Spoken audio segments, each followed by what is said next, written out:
चलिए बच्चों, आज हम लोग कक्षा 10 की हिंदी में काव्य के अंतर्गत पहला पाठ जो सूरदास ने लिखा है पद, उसकी चर्चा हम लोग करते हैं। इसमें काव्य के अंतर्गत हमको 6 नंबर का प्रश्न पूछता है, जिसमें कोई भी एक पद्य दे दिया जाएगा, उसकी हमको संदर्भ, व्याख्या और काव्य सौंदर्य इन तीनों चीज़ों को लिखना रहेगा, तब जाकर के हमको उस पर 6 नंबर मिलेगा। सबसे पहले उसमें हम लिखेंगे संदर्भ। संदर्भ के लिए 1 नंबर रहता है, व्याख्या के लिए 4 नंबर रहेगा और फिर काव्य सौंदर्य। काव्य सौंदर्य के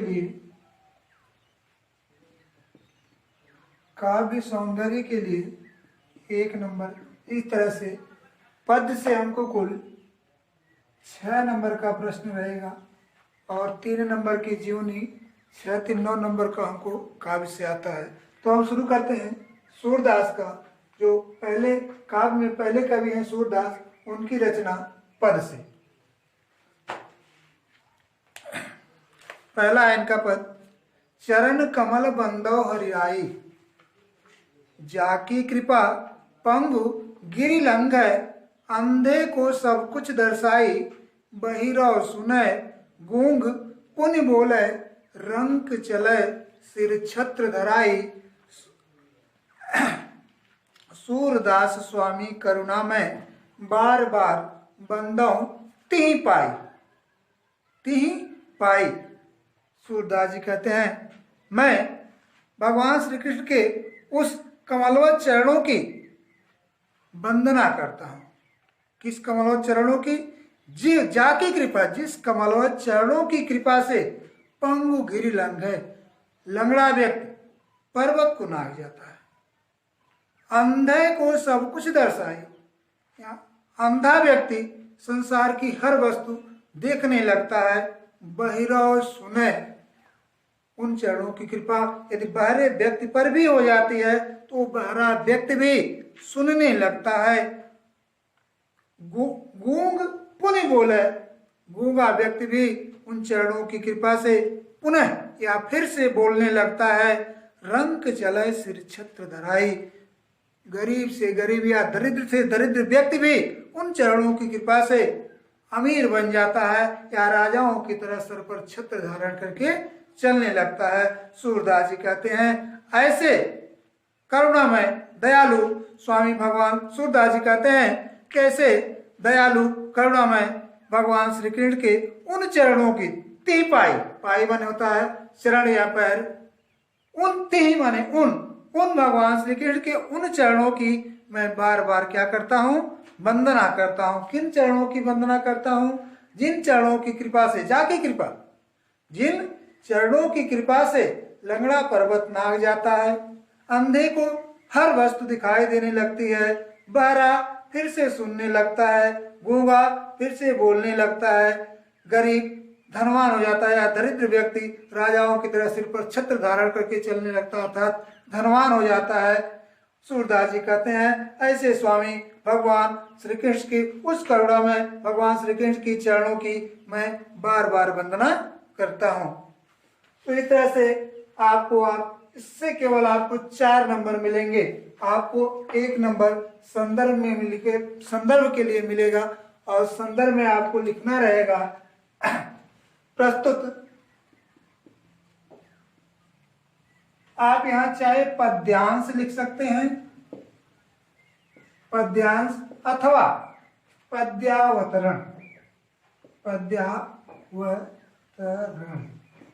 दोनों में से कुछ भी लिख सकते हैं, लेकिन यहाँ आप गद्यांश नहीं लिखेंगे, क्योंकि ये क्या है? काव्य है। तो यहाँ पद्यांश लिखेंगे। जल्दी जल्दी बच्चे यहाँ न मात्रा लगा करके पद्यांश लिख देते हैं, या तो यहाँ कहीं मात्रा, तो ऐसी गलती हमको नहीं। पद्यांश, पद्य का ये अंश है, हिस्सा, इसलिए हमको क्या लिखना है? पद्यांश लिखना है। तो प्रस्तुत पद्यांश हमारी पाठ्य पुस्तक हिंदी के काव्य खंड के अंतर्गत सूरदास द्वारा रचित पद नामक पाठ से लिया गया है।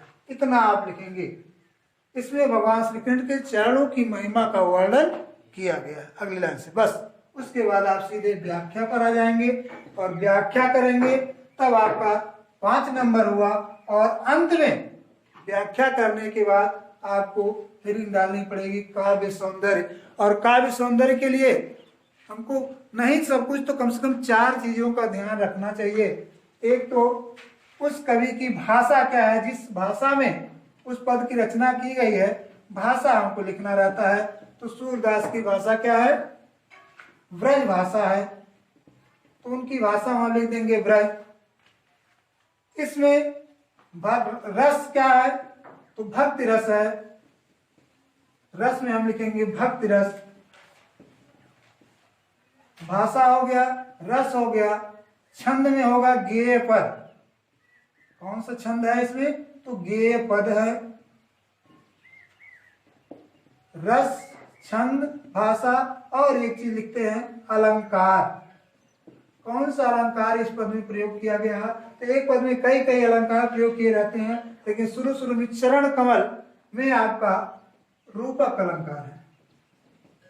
कौन सा अलंकार है, रूपक अलंकार। इस तरह से ये 4 चीज अगर लिखते हैं तो काव्य सौंदर्य का 1 नंबर भी हमको मिल जाता है।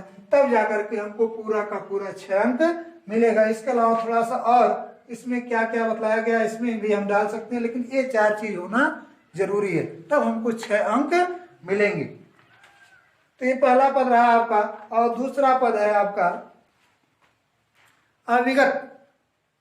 गति कछु कहत न आवे। अविगत, अविगत का अर्थ होता है जो कभी समाप्त न हो, जो बीता ही न हो, अभी तक वर्तमान था। निराकार ब्रह्म, निराकार ईश्वर की, ब्रह्म की गति यानी दशा स्थिति।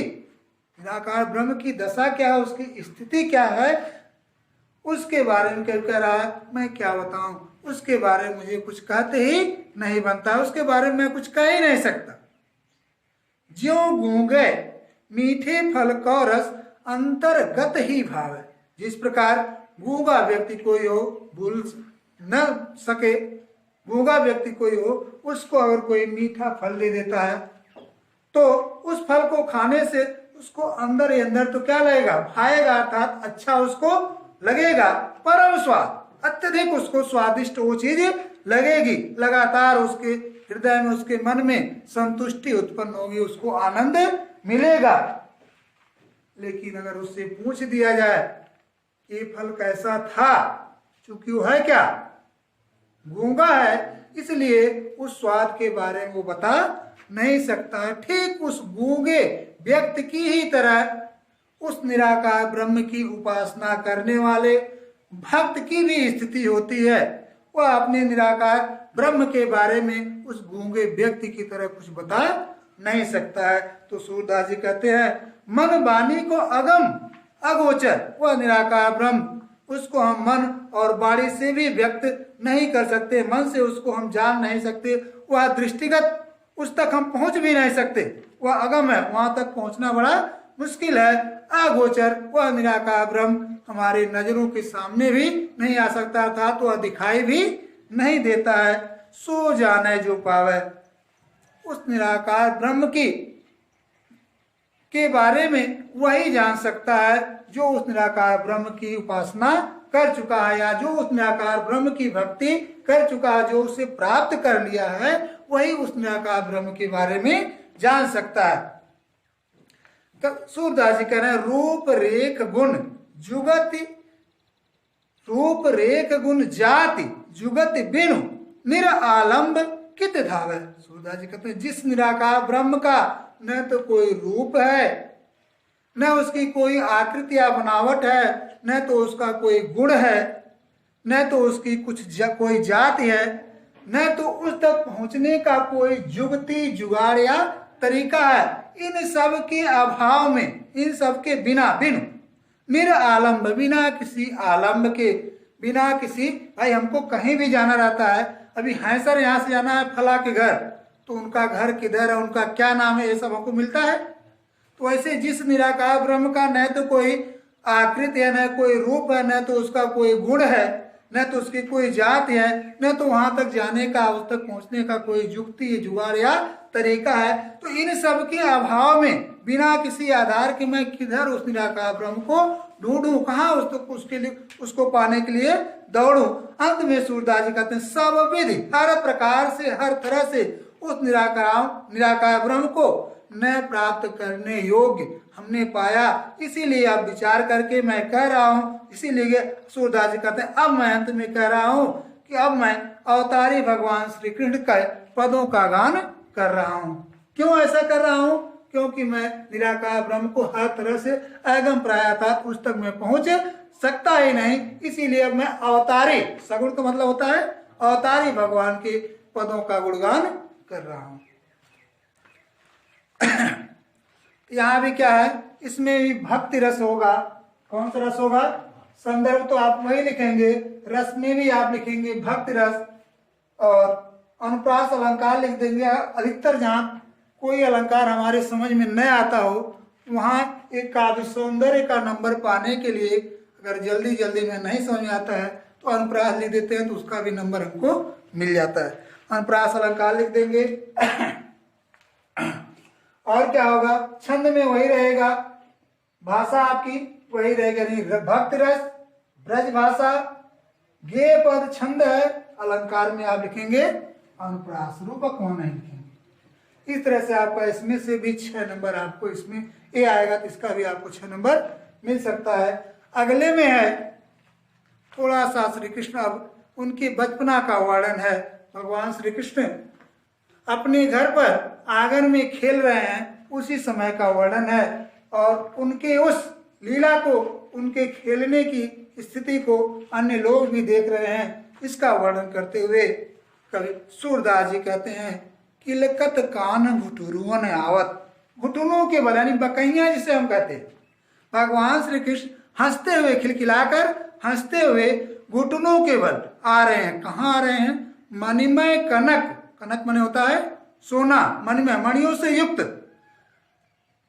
मणिमय कनक नंद के आंगन, मणियों से युक्त सोने का बना हुआ नंद जी का जो आंगन है, उस आंगन में घुटनों के बल कौन? भगवान श्री कृष्ण जी आ रहे हैं। बिंब पकड़ी वह धावत, इस प्रकार अपनी ही, भाई मणियों से निर्मित वो आंगन है, इसलिए उसमें उनकी ही बिंब, उनकी ही परछाई दिखाई देती है। उस अपनी ही परछाई को पकड़ने के लिए दौड़ते हैं। कोई अपनी परछाई पकड़ पाएगा? नहीं पकड़ पाएगा। लेकिन अभी बच्चे हैं, नहीं समझ पा रहे हैं, दिखा रहे हैं सूरदास जी कि वो अपनी ही परछाई को, जो उनकी छाया उस मड़ियों से निर्मित आंगन में पड़ रही है, उसी को पकड़ने के लिए क्या कर रहे हैं? दौड़ रहे हैं, पर पकड़ नहीं पा रहे हैं।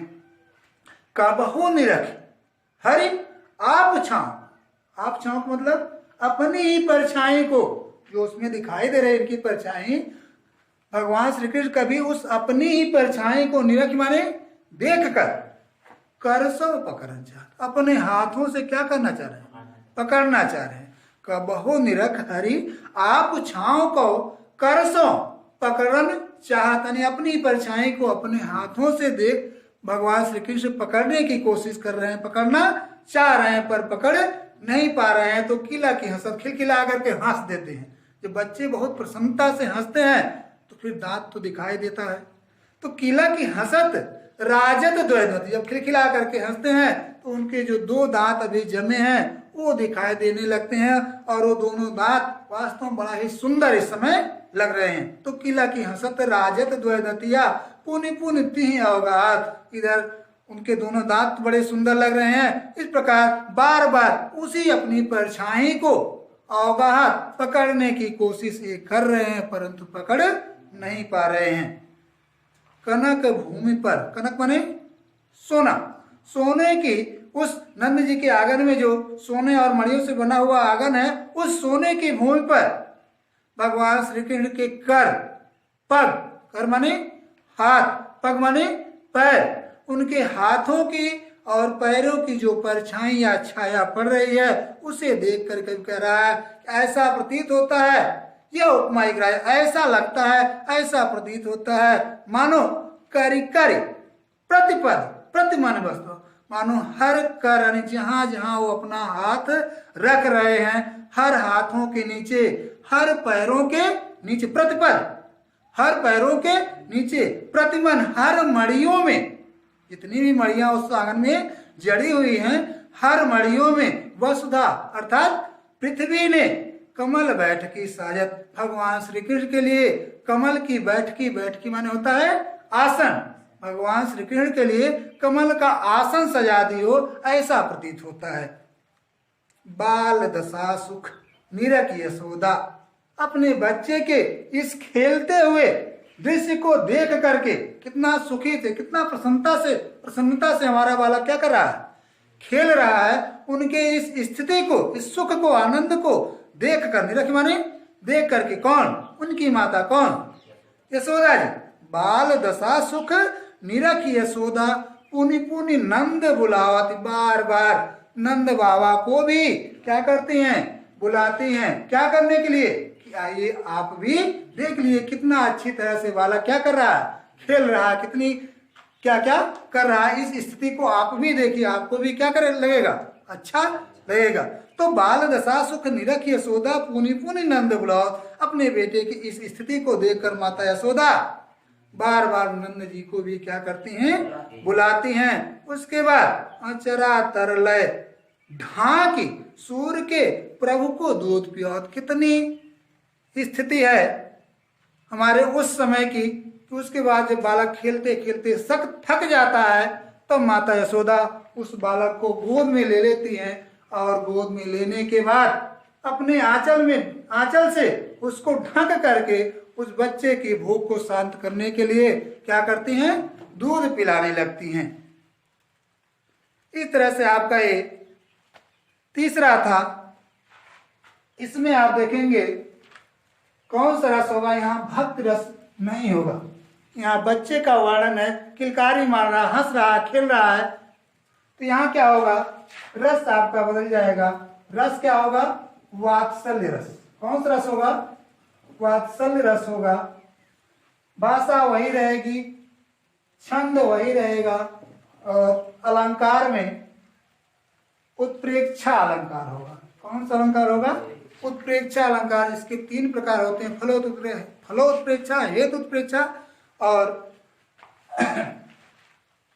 तो इसमें उत्प्रेक्षा अलंकार होगा, सीधे छोड़ दीजिए, उसमें उसके बारे में बहुत नहीं जाइए। इस तरह से 4 चीज इसमें भी हमको लिखना है। कौन सी भाषा रहेगी, ब्रज भाषा रहेगी। कौन सा रस इसमें होगा, तो वात्सल्य रस होगा। कौन सा छंद है, गेय पद है। अलंकार में आप उत्प्रेक्षा अलंकार लिख दीजिए। इस तरह से आपका ये तीसरा समाप्त हो गया। हम चाहते हैं कि एक और हो जाए। अगला, अगले में क्या है, अब बच्चा खाते पीते थोड़ा सा और सयाना हो जाता है। जिस तरह से बच्चे हमारे घर के, आपके घर के भी बच्चे लोगों को देखते हैं क्या क्या कर रहे हैं, तो वो भी वो कार्य करने की जिद करते हैं। उसी तरह से सूरदास दिखा रहे हैं कि भगवान श्री कृष्ण भी अपने आसपास के लोगों को क्या क्या कर रहे हैं, और सब बच्चे उनका देखा करके ये स्वयं वही कार्य करने की कोशिश करते हैं। अपनी माता से एक दिन शाम को जिद करते हुए कहते हैं, क्या कहते हैं भगवान श्री कृष्ण अपनी माता यशोदा जी से, मैं अपनी सब गाय चराई हूँ, यानी हे माता यशोदा, अब मैं अपनी जितनी भी हमारी गाय हैं उन सारी गायों को स्वयं क्या करूंगा, चराऊंगा। मैं अपनी सब गाय क्या करूंगा, चराऊंगा। प्रात होत बल के संग जय हूं, तेरे कहे न रहूं। हे माता सुनो, मैं सुबह सुबह ज्यों भोर होगा, एकदम भी नहीं है, एकदम सुबह सुबह बल यानी बलदाऊ भैया के साथ, प्रात होत यानी होत भी नहीं है, बलदाऊ भैया के साथ जय हूं, जाऊंगा क्या करने, गाय चराने। वो सुबह शाम को जिद कर रहे हैं हम अपनी माता से, हे माता मैं भी अब अपनी सारी गायों को चराऊंगा, हो सुबह बलदाऊ भैया के साथ जाऊंगा, तेरे कहे न रहूं। अगर तुम मना करोगी ना बेटा तुम गाय चराने मत जाओ, तो फिर मैं तेरे कहने पर, तुम्हारे मना करने पर मानने वाला नहीं हूं, मैं गाय चराने जाऊंगा। जिद कर रहे हैं अपनी माता से। आगे कह रहे हैं श्री कृष्ण जी किससे? माता यशोदा से कि ग्वाल बाल गायन के भीतर नए कहूं डर नहीं लागत। हे माता, अगर तुम मुझसे ये कहते हो जाओगे वहां डर जाओगे, तो ऐसी बात नहीं है। वहां ग्वाल बालों के साथ, गायों के साथ मुझे तनिक भर, नहीं कहूं मन होता थोड़ी भी या तनिक भर भी डर नहीं लगती है। आगे जिद करते हुए कहते हैं, आज न सोओ नंद दुहाई रैन रहूंगो जागत। कहते हैं आज मैं नंद बाबा की कसम खा करके कहता हूं कि आज मैं पूरी रात सोऊंगा नहीं, जागता ही रहूंगा।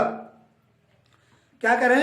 आज न सोऊं नंद दुहाई, मैं नंद बाबा की कसम खा करके कहता हूं कि आज मैं सोऊंगा नहीं, मैं रैन रहूंगा जागत। मैं पूरी रात, रैन मन क्या था? रात। मैं पूरी रात क्या करूंगा? जागता ही रहूंगा, सोऊंगा नहीं। क्यों ऐसा कहते हैं? इनको शंका है कि अगर मैं सो जाऊंगा तो सुबह सुबह अरे ज्यादा देरी तक सो जाऊंगा, कोई जगाएगा नहीं और ये लोग गाय लेकर के चराने चले जाएंगे। इसलिए जिद करते हुए कहते हैं आज मैं सोने वाला नहीं हूं, आज मैं पूरी रात जागता ही रहूंगा। आगे अपनी माता से कहते हैं और ग्वाल सब गाय चराए, मैं घर बैठे रहे हूं। हे माता, बोला तुम ही बताओ, और जितने ग्वाल बाल हैं हमारे आसपास के लोग, वो सारे के सारे लोग अपनी अपनी गायों को चराने जाए, और मैं एक ग्वाला मैं भी हूं, मैं घर बैठे रहूं ना। अब मैं घर बैठने वाला नहीं हूं, मैं भी अपनी गायों को चराने जाऊंगा। इतनी जिद शाम को जब माता यशोदा से भगवान श्री कृष्ण करते हैं, तो माता यशोदा अंत में कहती हैं, सूर श्याम तुम सोए रहो। सूरदास जी कह रहे हैं माता यशोदा अपने बेटे श्री कृष्ण कहते हैं कि हे बेटे श्री कृष्ण, अब तुम क्या करो? सो जाओ, प्रात जान मैं देहूं। ठीक है, इस समय तुम बेटा सो जाओ, प्रात होते ही यानी सुबह होते ही मैं तुम्हें रोकने वाली नहीं हूं, मैं तुम्हें गाय चराने के लिए जाने दूंगी, रोकूंगी नहीं, लेकिन इस समय अब तुम क्या करो? सो जाओ। तो इस तरह से आप देखेंगे कि इसमें भी क्या है, बच्चे का वर्णन है। माता यशोदा अपने बच्चे से कितना प्रेम करती हैं, कैसे कैसे क्या है उनकी जिद है। यहाँ भी क्या होगा? आपका वात्सल्य रस होगा, गे पद होगा, और अलंकार में आपका यहाँ भी अनुप्रास अलंकार यहाँ आ जाएगा। कौन सा अलंकार लिखेंगे? अनुप्रास अलंकार। अनुप्रास अलंकार लिखेंगे। इस तरह से आपका पूरा जब करेंगे, संदर्भ भी लिखेंगे, व्याख्या लिखेंगे, काव्य सौंदर्य भी लिखेंगे, तब जाकर के आपको 6 नंबर मिलने वाला है। ठीक है, आज के लिए बस इतना ही।